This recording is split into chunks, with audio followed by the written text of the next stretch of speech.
Greetings friends, in this video I'm going to share my thoughts on liminal spaces and the backrooms. These are two ideas that overlap. They are not 100% the same thing.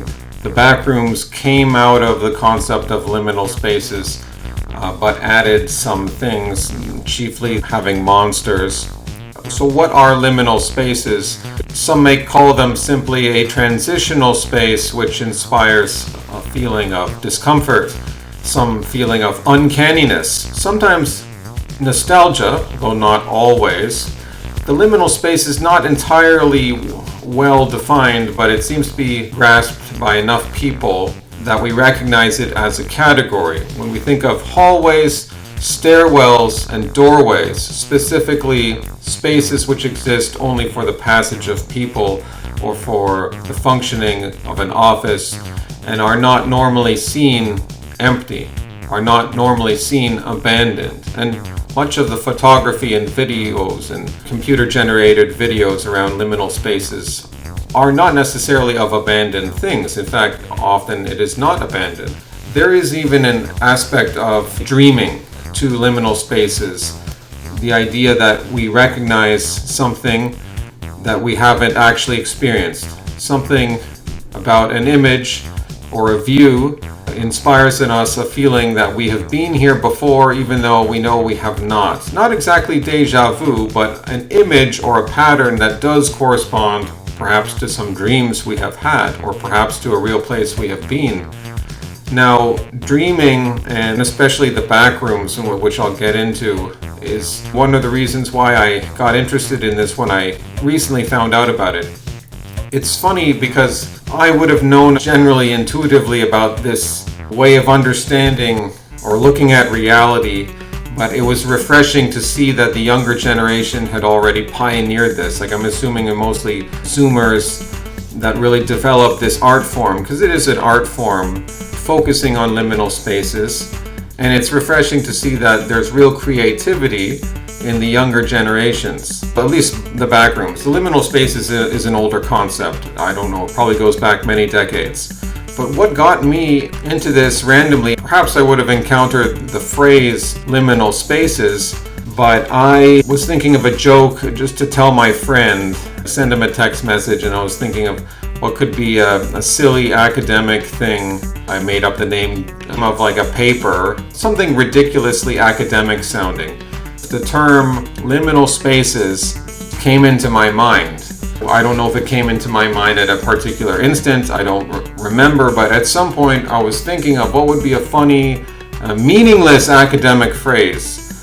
And liminal spaces, that came into my head. Now, I'm not saying I haven't seen it before, but consciously I did not know where that was from, although I had some idea that it probably meant something. But maybe it didn't mean anything. Probably it meant something, because liminal is some word that perhaps I've heard. I would be at work and I'd just be pushing my cart around with the hardware in the factory, and I'm just saying to myself, liminal spaces, and kind of grinning, and liminal spaces, kind of smiling to myself. Like, it was kind of funny. I didn't know what it meant. Like, liminal spaces, and then I said, liminal spaces, deconstructing symbolic architecture, John Ashworth, Esquire, PhD. And that was a joke I sent to my friend. It was just some silly thing. And again, deconstructing symbolic architecture, I just threw that in there. Like another meaningless thing, like just this academic language that might not mean anything or could mean everything.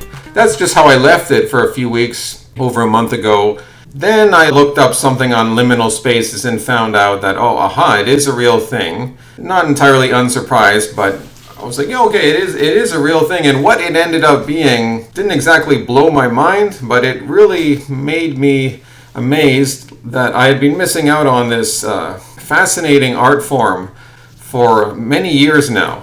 But you have to be careful because it's potentially demonic. There's an evil element to this. It's not necessarily horror. You could call it horror, but you could more properly call it terror, because of a sense of anxiety of wandering around in an endless labyrinth.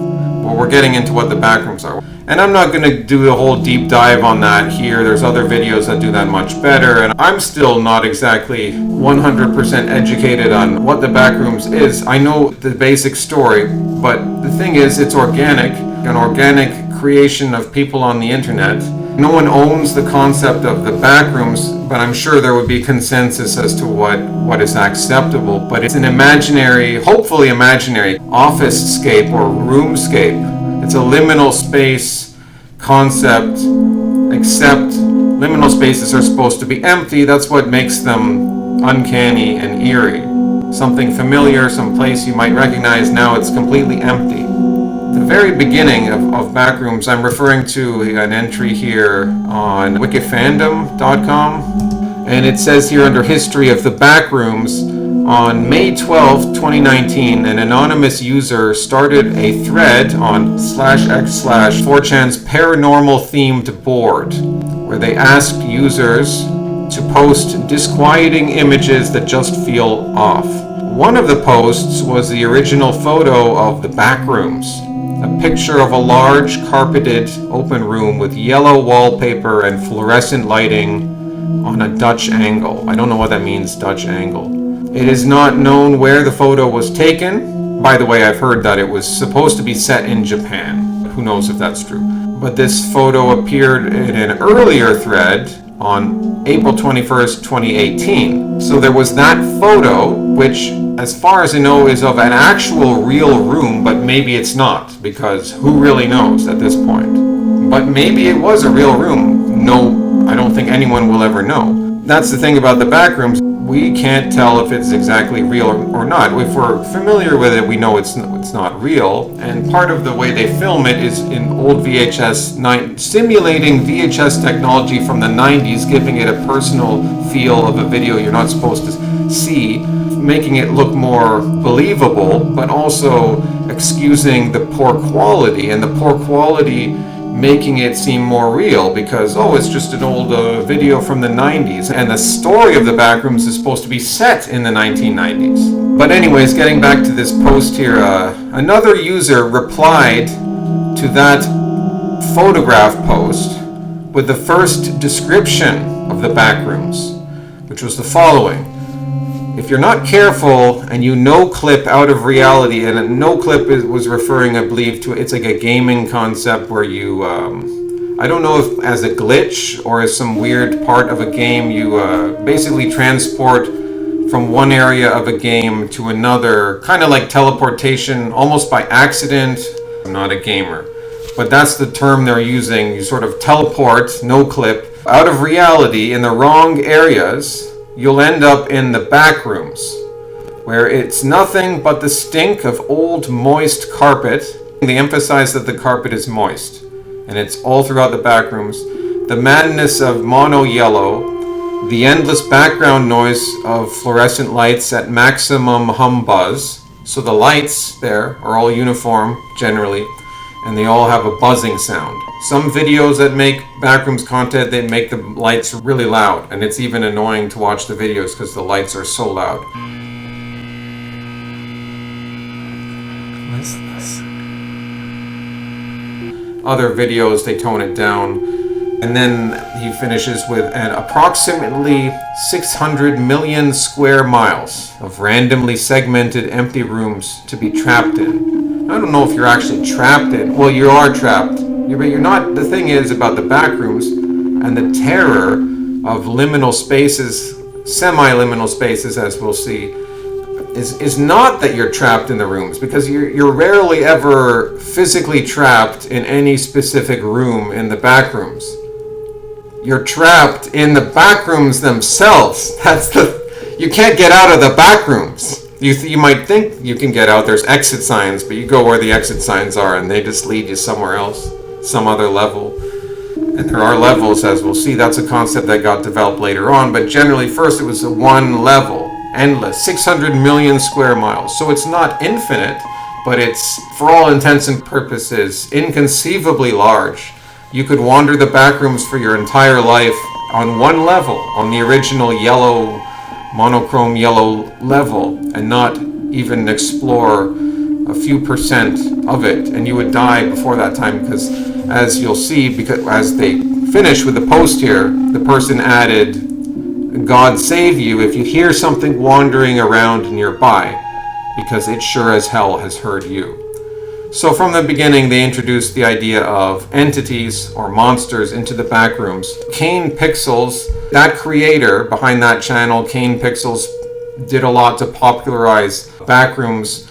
He may have been the first one to start making it as video episodes some years ago, like early 2020s. His channel is fantastic. Check out his videos. Some of them are not specifically on the idea of Backrooms, but taking it into different environments. They're really fascinating, scary videos. So there's always a bit of a demonic element to this, so I don't know if it's a good thing to encourage people to get interested in this, but I've always had an artistic leaning, and this sort of stuff fascinates me. But I realize that there is a dark element to it. Proceed with caution. Even in your imagination, you should be very wary of dreams, and Backrooms are very much like dreams.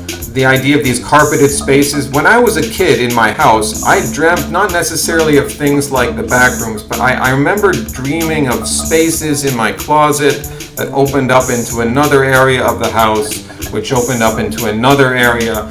Weird stuff on the wall, like foam on the wall. That's sort of in the direction of Backrooms. It's opening up into this endless space that you can just wander in, but it's devoid of people.